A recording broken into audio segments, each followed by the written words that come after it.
salam dan bahagia. Bapak Ibu Guru, pendidikan yang memerdekakan menurut yang saya pahami adalah pendidikan dengan mengedepankan keberpihakan pada kebutuhan belajar murid. Memerdekakan dalam makna menuntun murid sesuai dengan kodrat kekuatannya untuk dapat tumbuh dan berkembang sesuai dengan potensi, kemampuan, minat, dan bakatnya. Guru lebih berperan sebagai pamong atau penuntun anak untuk mengolah cipta, rasa, dan karsa murid menuju manusia yang selamat dan bahagia lahir batinnya sebagai individu maupun anggota masyarakat. Selain itu, pendidikan juga sebuah proses untuk menuju manusia yang merdeka, yaitu manusia yang tidak hidup terperintah, berdiri karena kekuatannya sendiri dan cakap mengatur hidupnya dengan tertib.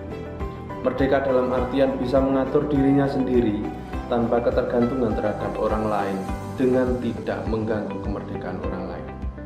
Saya meyakini bahwa setiap manusia terlahir dengan keistimewaannya masing-masing, termasuk murid-murid kita. Murid sudah membawa goresan-goresan keistimewaan dari Tuhan. Tugas guru adalah menuntun murid sesuai dengan kodrat keadaannya untuk menebalkan goresan-goresan tersebut supaya lebih jelas, supaya anak dapat menumbuhkan dan mengembangkan diri mereka sesuai dengan keunikannya masing-masing. Saya juga meyakini bahwa proses pendidikan tidak lepas dari perubahan seperti yang disampaikan Ki Hajar Dewantara, di mana proses pendidikan memperhatikan kodrat alam dan kodrat zaman.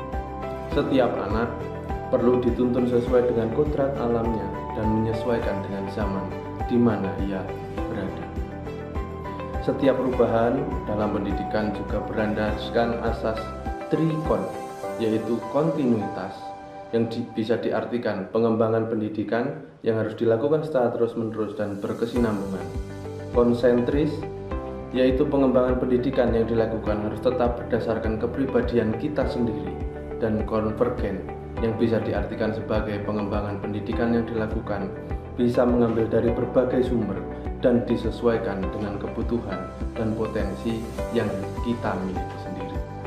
Pendidikan yang menghamba atau berpihak pada anak menekankan pada pengembangan minat, kebutuhan, dan kemampuan individu murid, menghadirkan metode dan model belajar yang memaksimalkan berkembangnya setiap keunikan yang dimiliki anak.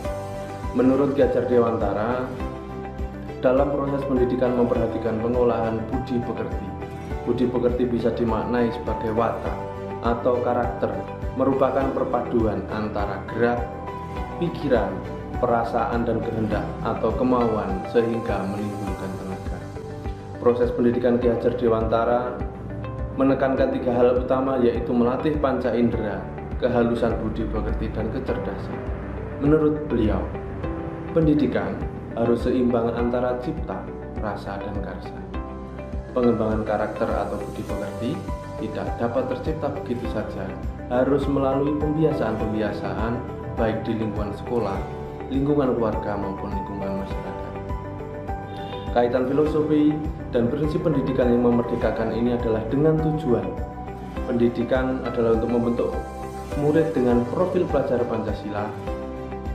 Adalah proses pendidikan di Indonesia merupakan suatu usaha untuk mewujudkan pelajar Indonesia sebagai pembelajar sepanjang hayat yang memiliki kompetensi global dan berperilaku sesuai dengan nilai-nilai Pancasila dengan 6 ciri utama, yaitu beriman dan bertakwa kepada Tuhan Yang Maha Esa dan berakhlak mulia, berkebinekaan global, bergotong royong, mandiri, bernalar kritis, dan kreatif.